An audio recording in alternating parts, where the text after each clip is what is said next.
wanted to speak about modern poetry. When we say modern, some might think it means current, a fashion trend, but modern poetry is an era in the past with roots in late 1800s to roughly around 1939, when postmodernism surfaced with overlapping forms and common features with modernism. Let's talk about the beginnings. Can you hear me?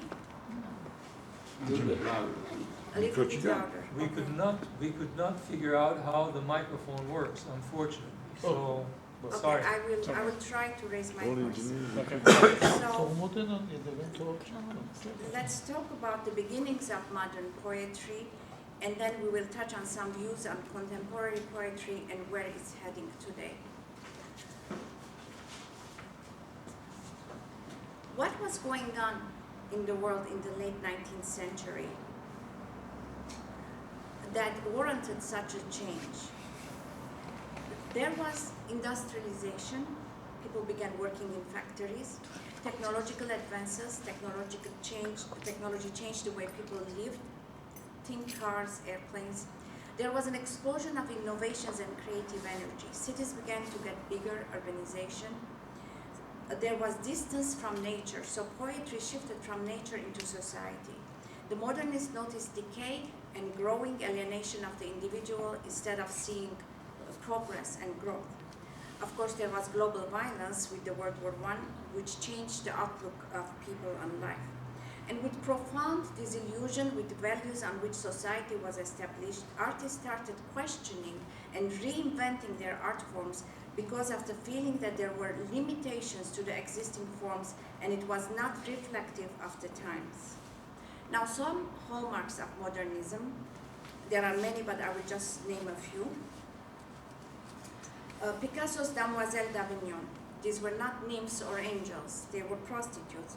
In music, The Rite of Spring by Stravinsky, when first performed at the theater at Champs-Élysées on May 1913, the avant-garde nature of the music and choreography caused a sensation and a near riot in the audience. Then jazz music in Harlem, they had a profound influence on poetry. The Irish writer James Joyce, who wrote Ulysses, the novel, which was one day in the life of a man. That's what modernists would write. There is meaning in the mundane, everyday, real world. Then American poet T.S. Eliot, he wrote the love song of Alfred Prufrock, which is one of the most important modernist poems from that era, where a world so fragmented that poetry was in fragments, the human experience was in fragments. Modernism says, I'm the artist, I'm not going to lay it out for you and hand the art to you on a silver platter. The reader completes the meaning of the work. You have to meet me halfway.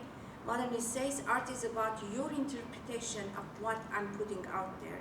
Here is where Eliot finds hope, because he thinks these fragments in his poem will lead to what we want, people still have hearts and will connect the dots.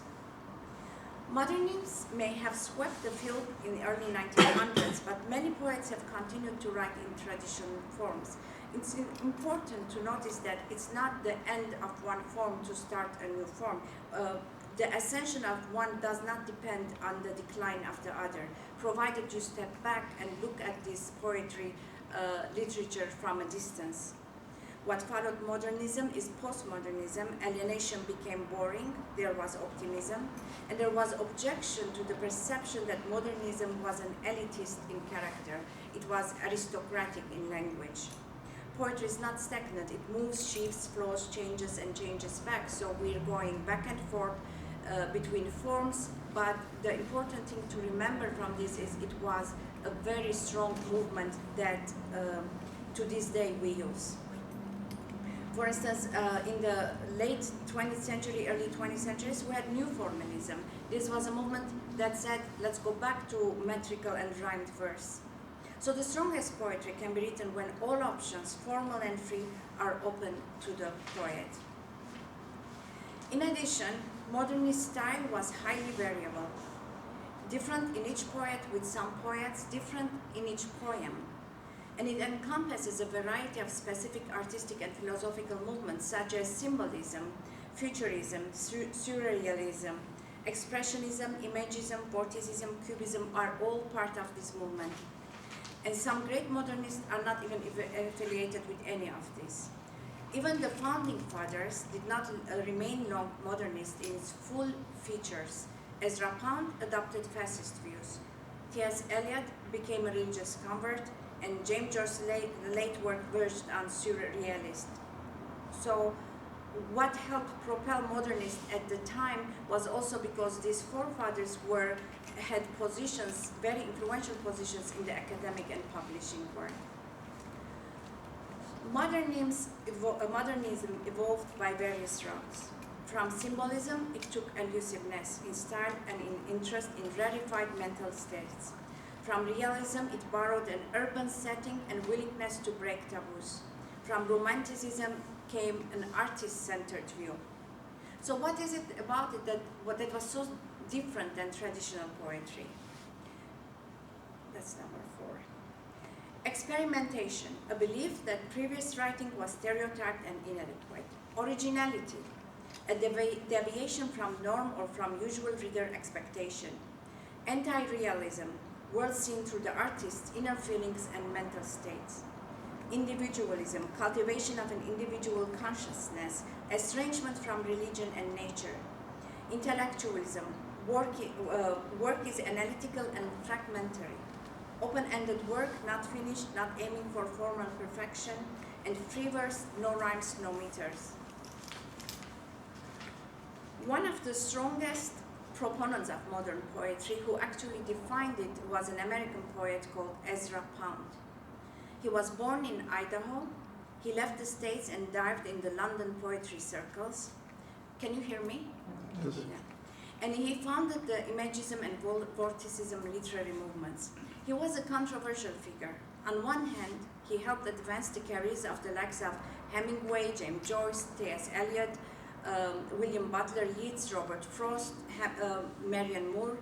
Now, these artists would have produced interesting and innovative work whether they had known Pound or not, but Pound's attention and interventions helped their writing and sped their careers.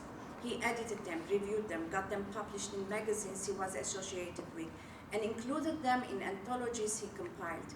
He introduced them to editors, to publishers, patrons. He gave them benefit of his time, his learning, his money, and even his clothes. He was responsible for the publishing of the love song of J.F. Alfred by T.S. Eliot because it was rejected, and it turned out to be one of the most important poems of that era. He edited Wasteland by T.S. Eliot, another important poem of the modernist era. But in the later part of his life, after 1930s, something changed. He was preoccupied with economic and social order. He left literature, he got involved with politics and social order, and he became a sympathizer with fascism and anti-Semitism. And he broadcast from Italy anti-American rhetoric. He blamed the US for their role in the World War II, and for this he got imprisoned for treason. He was found not fit for trial and sent to mental asylum for 13 years. He did write, we did go back to literature in the asylum. Now, his old friends, the literary friends that he helped so many times, came to his rescue and intervened, and he was released from the asylum in 1958. He traveled to Italy and died there at the age of 87 in 1972. So he was this huge figure in modern poetry. But, and people, because of his literary accomplishments, forget the other side of him. Ezra Pound sought to boil language down to its absolute essence. Make it new, he said, make it new. Around 1912, Pound helped create the movement called Imagism. He defined it as an intellectual and emotional complex in an instant of time, or an interpretative metaphor. Imagism is defined as the direct treatment of the thing you're talking about, no beating about the bush. To use absolutely no word that did not contribute to the presentation. As regarding rhythm, to compose in sequence of musical phrase, not in sequence of a metronome. To avoid poetic diction in favor of the spoken language. To condense content, expressing it as concisely and precisely as possible. to reject conventional metrical forms in favor of individualized cadence. Each poem Pound declared should have a rhythm which corresponds exactly to the emotion or shade of emotion to be expressed.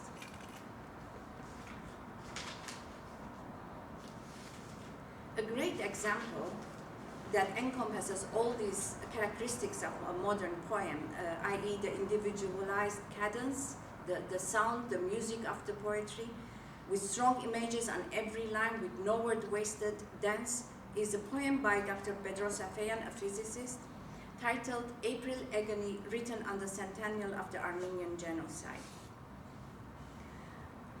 And I'm going to read the whole poem now. O longing, grass flown by, buzzed rotors clanking modern wreck. O sunshine fading chromosomes wailing through a night's blight. Orange muff, winter stark teleportation, is Union Station closed shut?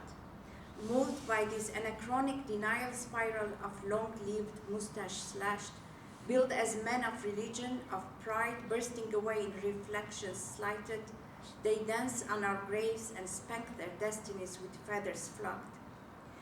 They bounce their checks and babies on our knees bleeding against rocks. Infinite regress, mindless, hedonic whip-slit skulls rolling down fez pools. Progress toward the jungle of creviced king self-just plucked beatings. Progress with a bulging guile, without regret, planning the next falling mass. Killing is easy when echoes die young, when tongues are torn tight shut. When repeated genocide in Germany and other boroughs flamed skins dry, the world coined a term for this recurrency of societal monstrosity, stamped. Red flag with white sliver of hopeless moon covering its own star. And every 100 years or so, we claim our due and raise clean specter of truth, burning like incense in unshakable faith chain, in traditions to produce our grace packaged in toil, soil-free loyalty to a beautiful locale only we own. Our apricot grows, villages gone, flailing instruments of innocence reborn. Rocky terrain salvation comes, our radiant field blown zephyrs from our future, cleansing their evil, thick as a river, evaporated in lies, threats, endless scars. That's Pedro Safeyan. Now, a footnote here. French scholar and critic René Taupin asserted that imagism was inseparable from earlier French symbolists. Now, Ezra Pound was very possessive of his contributions. Taupin, he wrote a book in 1929 titled The Influence of French Symbolism on Modern American Poetry. And Ezra Pound responded to him in a letter and gave credit to Arthur Rimbaud, who was the father of symbolism in French poetry. His Une saison en enfer, A Season in Hell, is considered one of the first works of free verse. So we can trace modernism to late 1800s to France and Arthur Rimbaud. Another influential American poet who made his mark on modern poetry is Thomas Stearns Eliot, T.S. Eliot. Born in Missouri, he eventually settled in England, where in London he met Ezra Pound, and they were good friends. Eliot picked up where imagists left off, adding his own to the mix. His contribution, some say, is the return to highly intellectual, elusive, which means indirect, suggestive poetry. Even if he looked backwards for inspiration, his style was modern. He moved seamlessly between high formal verse to easy conversational style, and layering of meanings and contrasting of styles marked modernist poetry in general and T.S. Eliot in particular. A pioneer of ironic mode, that is deceptive appearances hiding difficult truths, he received a Nobel Prize for Literature in 1948. And I want to read an excerpt from his poem, Love Song of J. Alfred Prufrock, because it's... Sorry, there is a mistake. Printing. Just before Before this. The date. It's not one. Oh, The It date. is. it's I'll fix it later, thank you. So the Love Song of J. Alfred Prufrock. I have skipped stanzas here for time restraints. Let us go then, you and I. When the evening is spread out against the sky, like a patient atherized upon a table, let us go through certain half-deserted streets, the muttering retreats of restless nights in one-night cheap hotels and sawdust restaurants with oyster shells. Streets that follow like a tedious argument of insidious intent. To lead you to an overwhelming question, oh, do not ask what is it. Let us go and make our visit. And indeed, there will be time for the yellow smoke that slides along the street, rubbing its back upon the window panes. There will be time to prepare a face to meet the faces that you meet. There will be time to murder and create, and time for all works and days of hands that lift and drop a question on your plate. Time for you and time for me, and time yet for 100 indecisions, and for 100 visions and revisions before the taking of the toast and tea. And indeed, there will be time to wonder, do I dare? Do I dare time to turn back and descend the stair with a bald spot in the middle of my hair? They will say how his hair is growing thin. My morning coat, my collar mounting firmly to the chin, my necktie rich and modest but asserted by a simple pin. They will say, but how his arm and legs are thin. Do I dare disturb the universe? In a minute there is time for decisions and revisions which a minute will reverse. That's T.S. Eliot. Now, let's go see what was happening during the same time in Armenia and how did this influence of modern poetry reach there. Futurism was introduced to Armenia in two cities that were the cultural capitals of Armenians in the beginning of the 20th century, which is Constantinople and Georgia Tiflis.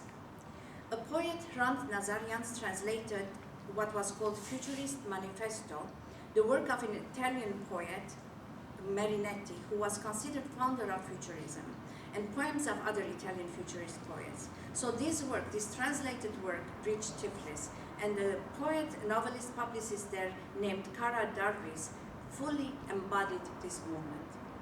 Now here I want to thank Dr. James Russell at Harvard University, he's the head of the Armenian studies there, for sending me his work on one of the strongest voices in modern Armenian poetry, which is the Kara Darvis.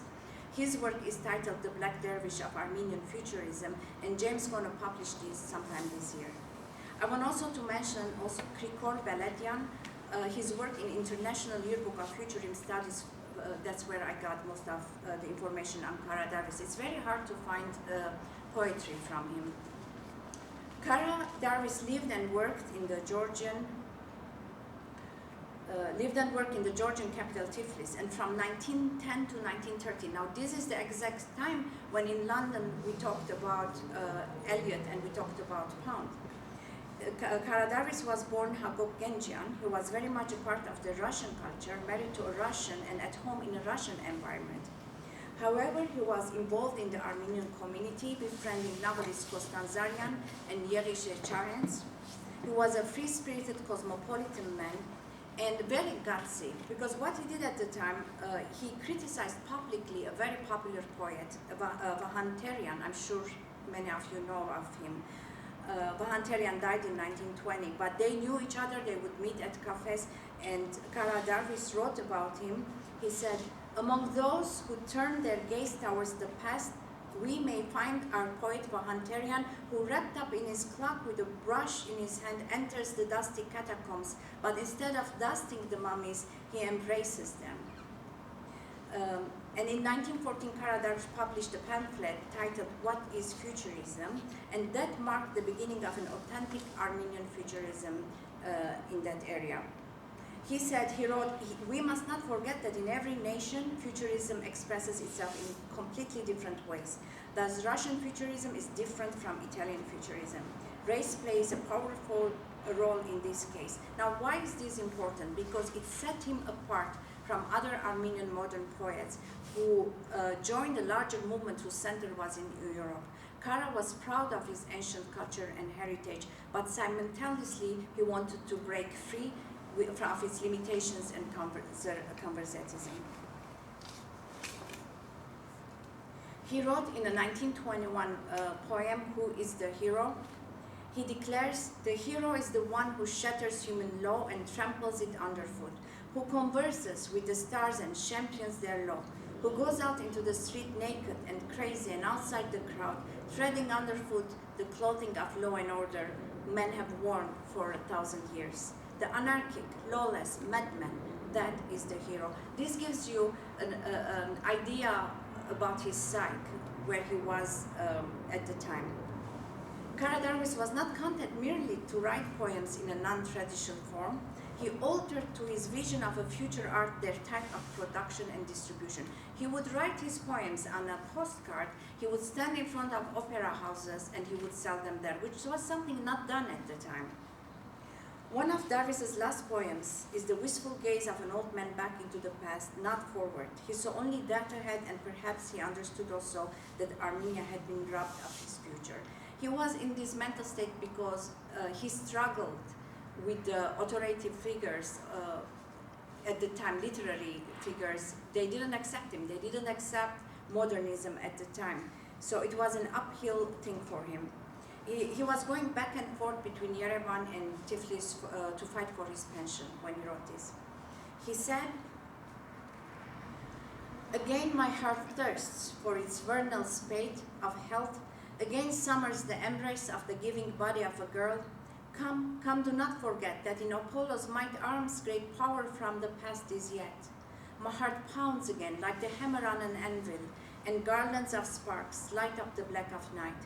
Steamy summer heat comes like a faraway cry, and with a fevered heart, I just want tea and lemon. Karadarvis died in 1930 and was buried in the Armenian cemetery of Khojavang. And there are two lines from his next poem, Who Am I?, which I'm going to read some lines from it, engraved on his tombstone. It says, I'm a cosmopolitan citizen and the world is my fatherland. This is part of the poem. It's from the cycle towards new heights. I am a crazy-minded dreamer. The stars and the moon are my dream. I'm a solid man of the earth and nature are my roots. I'm a wakeful guardian, the alert observer of all values. I'm a cosmopolitan citizen. The world is my fatherland. I'm a Bolshevik. I'm a Democrat, a socialist to the tips of my hairs on my head. I'm an anarchist to everything petrified. I am death, thunder, and lightning. I'm a maximalist. I break, tear up by the root all that is rotten, old, and stale. I'm a futurist, fiercely proud smasher of idols, the vandal who topples venerable statues from their heavy pedestals and shatters them. I'm a mad lover. I place the stamp of fiery kisses on a lovely woman's bosom, and with wild arms grip her strongly in my stormy and lustful embrace. I'm everything and nothing. I am Karadarvis. Now, meanwhile, in Yerevan, where Yerise Charents was, and they were friends, they knew each other, the capital of the Armenian Soviet Socialist Republic at the time, a group of three poets under the guidance of Yerise Charents, the other two were Azat Veshtunia and Gevorg Abov, they threw themselves into a futurist adventure with a proletarian hue. So they tried to tweak it to the proletarian atmosphere at the time. They published in 1922 Declaration of the Three, and they published it in the mouthpiece of the Armenian Communist Party, Horotain Hayastan, which was very gutsy on their part. However, this group disintegrated, and critics and intellectuals close to the seats of power made themselves known. The denial of the past and the rejection of literary tradition were unacceptable to a leftist intelligentsia still steeped in symbolism and local literary traditions. They reproached the three poets for launching the idea of futurism under the cover of proletariat art and declared their aesthetic to be bourgeois and individualistic, and Karadarvis was declared history gone without any standing in the arts. And on November 1923, there was a literary trial, an actual trial. Verdict was, futurism is recognized as a reflection of bourgeois culture.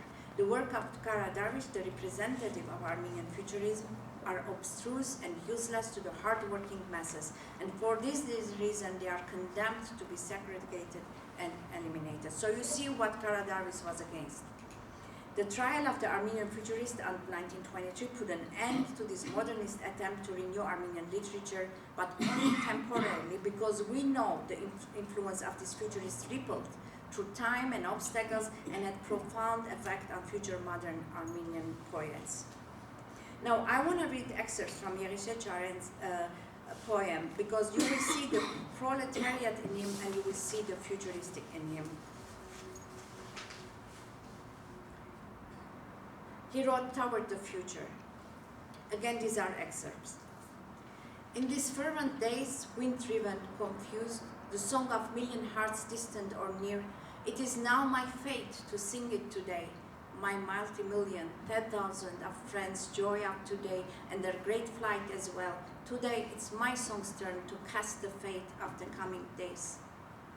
Therefore, this is why, as a gigantic, as a Athelian, enormous tower at the past and coming centuries' threshold, mighty high above, I'm now standing with my entire height.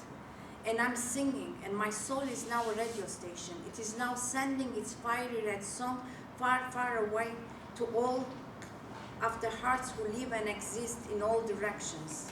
Do you know that now, here in my ruined country of Nairi?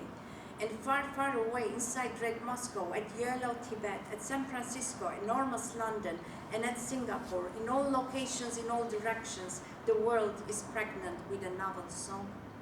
Far away and near, inside the mine pits, at the factories, in the white steppes and in the forest, in all locations, in all directions, my brothers, thousands, who are lulled with the song of iron and of bronze, of the soil and mines, who possesses our wheel of fire today, our blood, red power, our fervent fortune, so universal? Who has them today? It is us who are new. We're tens of thousands. Like an enormous disc made of iron, the brave will of our thousands of brothers, so universal, we have already thrown it with immense force toward all the winds of the coming days, toward the future. That's Yerishecharen's. Yerishecharen's was murdered later by the Stalinists. Now, I want to bring up quickly another very avant-garde poet, but this time in Constantinople, so it's Western Armenian dialect. Misat Mesarens was a Western Armenian poet. Even though he died of tuberculosis at the age of 22, he left his mark on Armenian poetry. He had 2 volumes of poetry by 1907, Ziadzan and Nordaver. Although Mesarens' poetry bears traces of classical romanticism, and let's put that aside for a minute, it also shows signs of symbolism. A number of his poems evoke subtle relations between sound, sense, and color. His poetic imagery is exquisite and his language refined, modern Western Armenian, and rich with new compound words of his own making. Now this poem, This Hour With You, is one of my favorites because it truly transcends time. And don't forget, this is a young guy who knows he's dying of tuberculosis. This hour with you.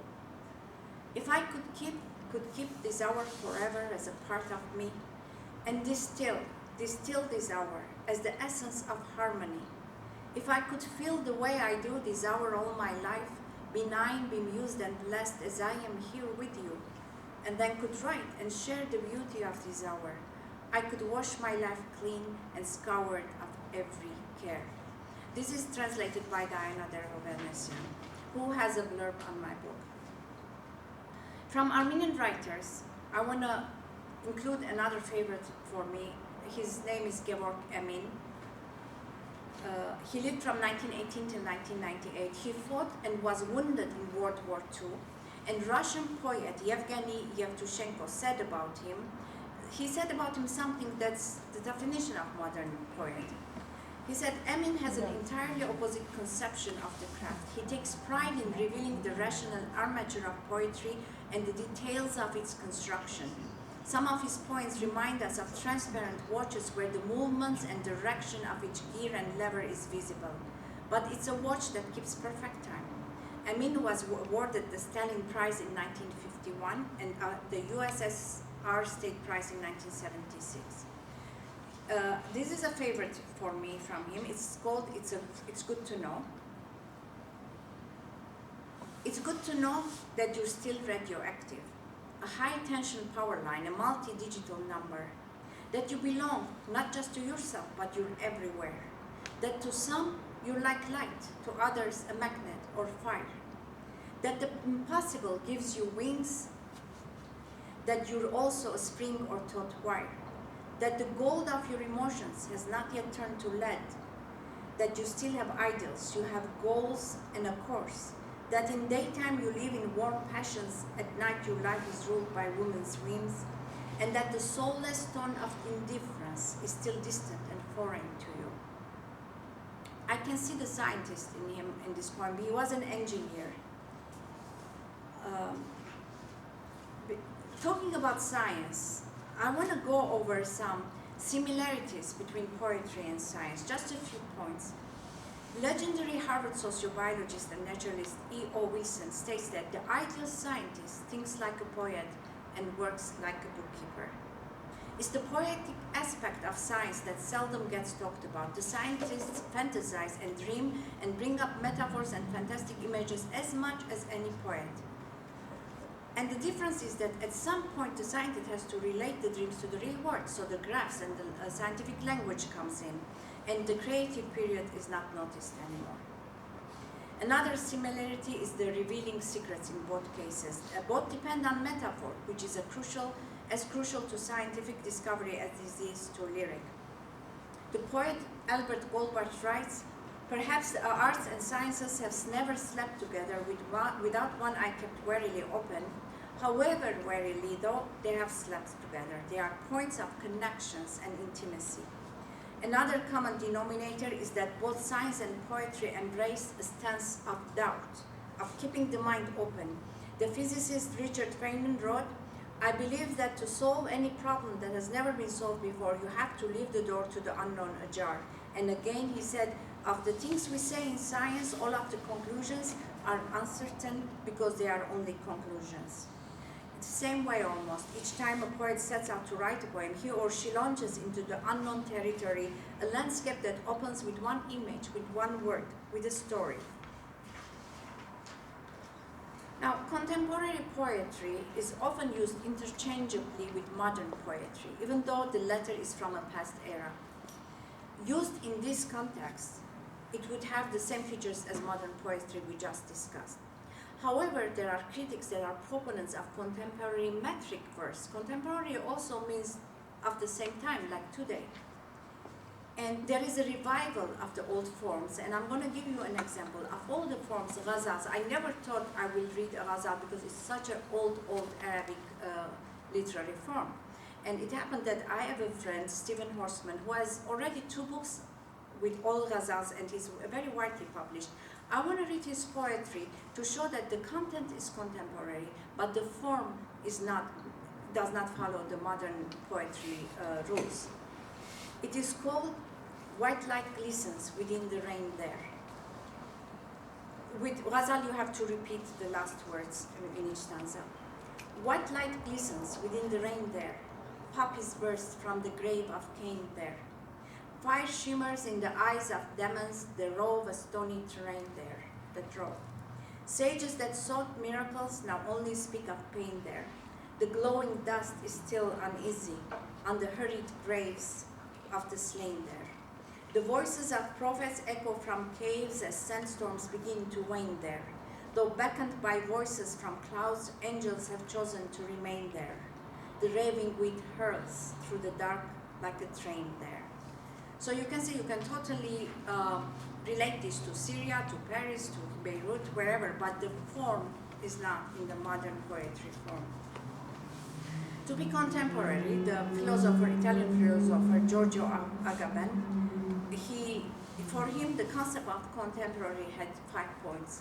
The contemporary is the untimely, he said. By that he means you have to be a little out of phase, a little out of joint, to step back and see, be more capable than others of perceiving and grasping your own time. And then you have to allow yourself not to be blinded by the lights of the century. So you have to write on the dark stuff too. And the Freud comes to mind, the way he brought out the darkness. He said, you have to also, it's not enough to interpret the world, you have to try to change it too. And the contemporary sees the living power of the past within the present and has the capacity to re-see the entire past in relation to elements of the present. Now, let's talk a little about where is poetry heading, whether it's modern poetry, whether it's non-modern, but in our time, contemporary. It depends on who you ask. On one hand, we have the internet and social media, then you would assume that with that kind of media, we would have I would have more people here today, let's say. But what happened is the readers have changed, the audience has changed. John Barr, who was first president of the Poetry Foundation from 2004 to 2013, he was the president, and an author of several books, he said, we do not see poetry discussed in classrooms anymore. Bookstores, mainstream media. The first thing poetry needs nowadays is an interested public. Nowadays, the section of society who is interested in poetry is narrowing to the academic field, which means that's your major. There is an abundance of students for masters in fine arts programs, but an academic setting removes them further from the general public. The graduates in masters in fine arts who are increasing each year are trained to think of poetry as a career. So the public neglect, the careerism, have put a dent in robust, resonant, entertaining poetry, and it has become a matter of credentials. Of course, there are benefits for the university setting. The knowledgeable poet in the craft of writing, form, language, but this experience diminishes the very important factor in poetry, which is the impulse, the passion. Barr, this guy Barr, he thinks the next era of poetry will not be formed in the form of an innovation in the form of a poetry form, but from an evolution of the sensibility based on lived experience. Poets should live broadly, then write boldly. Now, another controversial figure, Mark Edmondson, who teaches English in University of Virginia, he had an article in Harper magazine where he found the fault with the poets, with the content, rather than the audience, because he said now poets are going after having a unique voice, and they're going after having a unique voice because they want to be published, and that's one major reason. Now, his objection is self-indulgence, the I instead of the we. Now, I have a slight problem with that because in the late 1950s, the most self-indulgent poetry was confessional poetry, and these were Sylvia Plath and Saxton, Allen Ginsberg, Robert Lowell. It renders personal experience or emotion as it is, regardless of social conventions. It expresses truth and experience so painful that most people would suppress it, and subject matter that previously had not been openly discussed in American or anywhere poetry, such as mental illness, sexuality, suicide. Once these emotions have been articulated, others recognize them in themselves, and thus this form tends to promote psychological liberation. There is an additional revolutionary impulse because within the realm of human nature, a poet is challenging moral or social assumptions, widening our notion of what is normal. So the problem I have is when you write in I and self-indulgent, you still can reach universally because somebody will relate to that. Now, of all the places where they have corrected this problem of having an audience, somewhere I really didn't expect is Abu Dhabi, because they have a TV program for a few years now. They have two programs. One is called Millions Poet, where it's like American Idol, a show on TV, and the winner gets $1 million or whatever their money is. And the other is Prince of Poets. So this is how they have reached millions of general public, and I think that's a great idea to change this trend of sending poetry to university settings only. I guess a place to start would be our high schools, where it's not just analytical thinking that we teach them, but just enjoy the poem. But no matter where you think poetry is heading, there are 3 qualifications that you should have to write a great poem. One is talent or gift. To be able to make music, comment metaphors, compress sense, write melodiously, you must be versed in irony and have control on tone. Then you also must have something to say. You have to have an issue, unravel something. And after the power of expression and the power of theme, the third thing a poet needs is guts, courage, ambition, passion. So if you don't have all these 3 together, you're going to have a mediocre poem. As for the role of poetry, the relevance on society, poets themselves have different opinions. Anybody you ask has come up with a different opinion. It depends also on the poetry that you're reading. T.S. Eliot observed about Dante, he said, genuine poetry can communicate before it is understood. Just as music or dance, it expresses meaning in ways that are sensory rather than analytical. Verbal construction whose auditory powers can produce a magical effect. So the first role would be just of it existing, the pleasure of it. It also happens to have a tremendous influence on public opinion, on our thoughts, on our emotions. It has power to keep history alive. One example of this would be all the poetry on the Armenian genocide. It has a different kind of impact compared to just reading or teaching the history, in the way it keeps the strength of our emotions through time as we go further from the dates of the events. It also revives that sense of awe and wonder in us, which is a very healthy state. A poem creates a presence that is so physically, emotionally, and intellectually charged that we encounter ourselves in our response to it. It changes our individual and collective consciousness and our social relations. In other words, it's a nudge in your ribs to wake you up from this automatic, we're just going through life on an automatic drive. This totally relates to me. I feel this, number 4. So poetry can take us out of isolation into shared human experience, diminish that sense of powerlessness. Now, to illustrate this, I'm going to read excerpts from a very good friend of mine, John Wessick, who is also a physics PhD. He wrote Words of Power, Dances of Freedom, and I was honored to write the blurb on it. I want to read a few lines that shows the poet's innermost feelings that can be shared human experience. The title of the poem is The Truth About Monsters. And he says, I dream of removing my bones and reading stories inscribed in tiny uniform letters on the surfaces nearest the marrow. This is very telling of how deep poetry cuts and reaches. And he invites you to inside his poem being your refuge.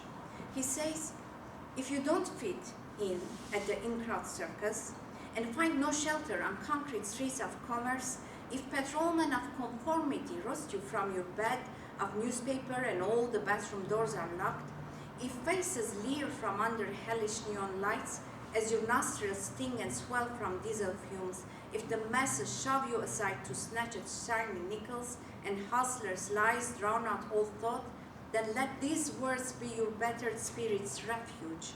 Come inside and peel off that filthy uniform. It never fit. Stay as long as you like. There's no place else you need to be. So he's inviting you inside his poem for refuge. This is the part where I said it has a role just for the pleasure of it. Poetry dissolves barriers of race, culture, gender, religion.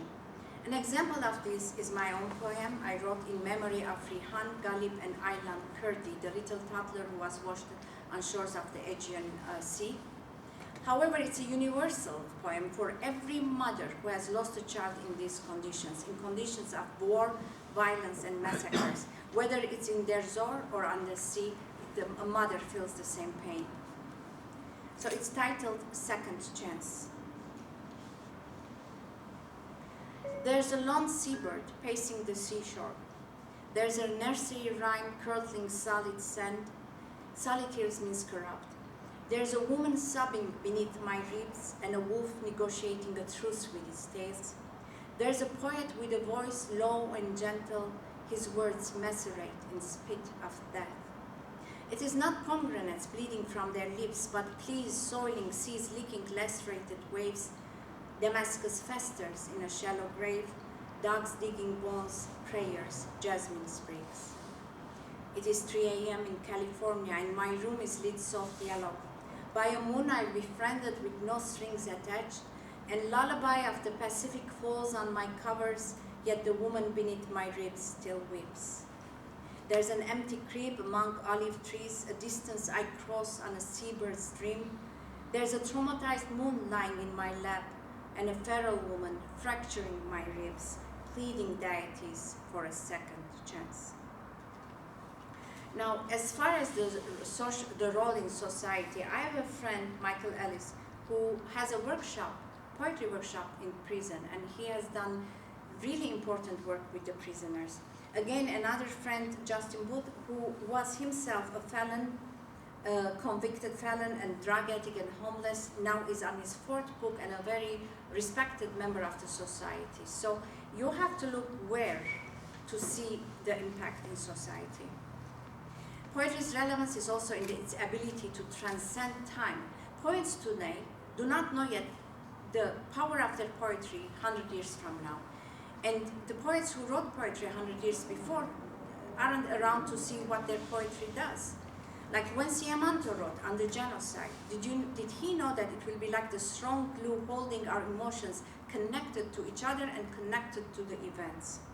Or when he wrote to the unknown passerby. He didn't write this to a professor. He didn't write this to get a degree. He wrote it to a passerby. The relevance will be as strong in another 100 years. And this is translated by my brother, Zanoyan. I'm going to read just an excerpt, the part that he translated. Siamanto said, let me tell you, be the agitation of the ocean that conquers itself. Be your own blow, your fire, be your wrath against yourself. Be the red-hot iron that brands your lazy lack of will.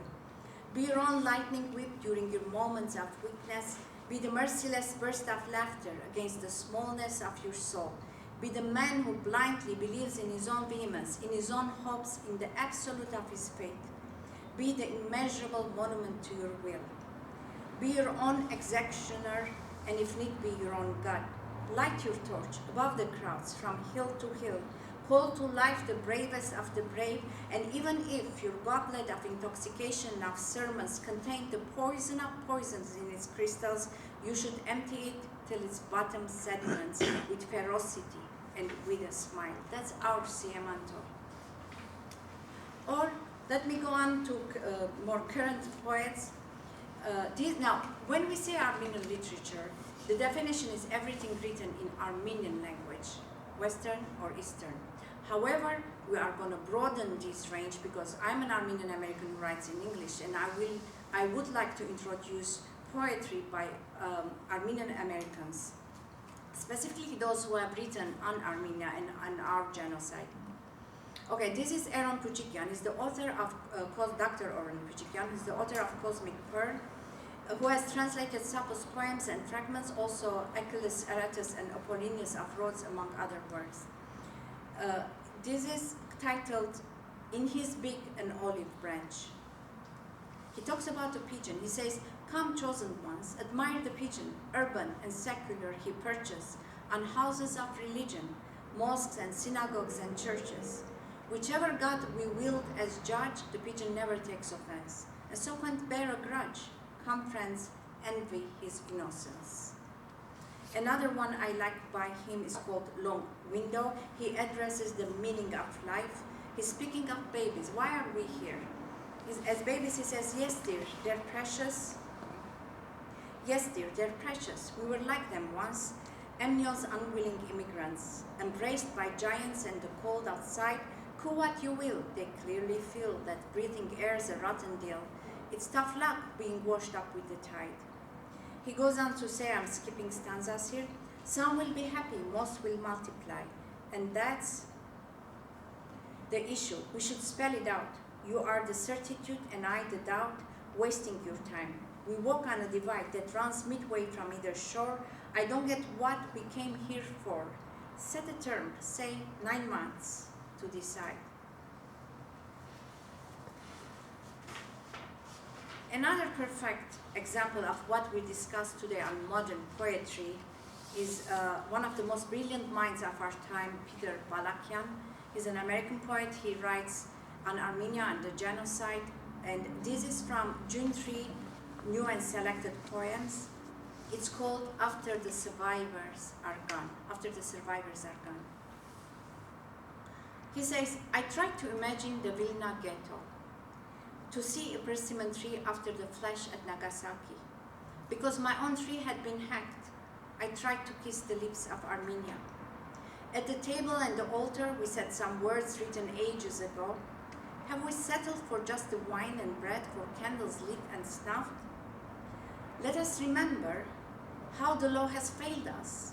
Let us remember the child naked, waiting to be shot on a bright day with tulips blooming around the ditch. Remember, tulips bloom in April. We shall not forget the earth, the artifact, the particular song, the dirt of an idiom, things that stick in the ear. Another one he's written that fits in this description, it's Road to Aleppo 1915. Now, he wrote about the Road to Aleppo 1915, but it's still relevant today with the events, current events. He said, a flame like a leaf eaten in the sun followed you. A white light rose higher than the mountain and singed the corner of your eye when you turned to find the screaming trees dissolving to the plain. Even when the sun dropped, the ground was heat and bayonets, and in the Turkish wind, the throats of boys kept ringing in your ears.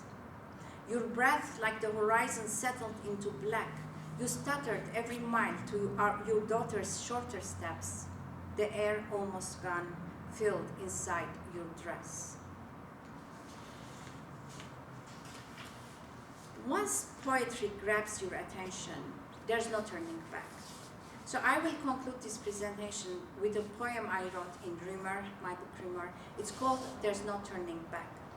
I had just read a little 4-line verse from Anahis, a poet. She had said that you live like this, sheltered in a delicate world, and you believe you're living. Then you read a book or you take a trip and you discover that you're not living, that you're hibernating. So I followed by this poem, There's No Turning Back.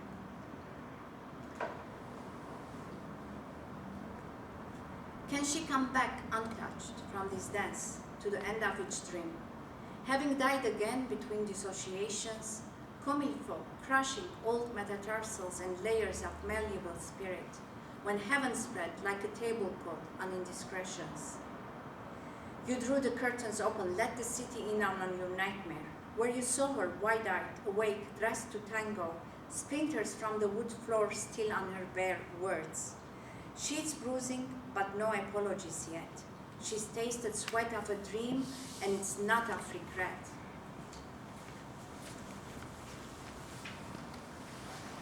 But salt of a love song, in dim-lit jazz clubs smelling of cheap wine, streets of Havana warm with the salty rasp.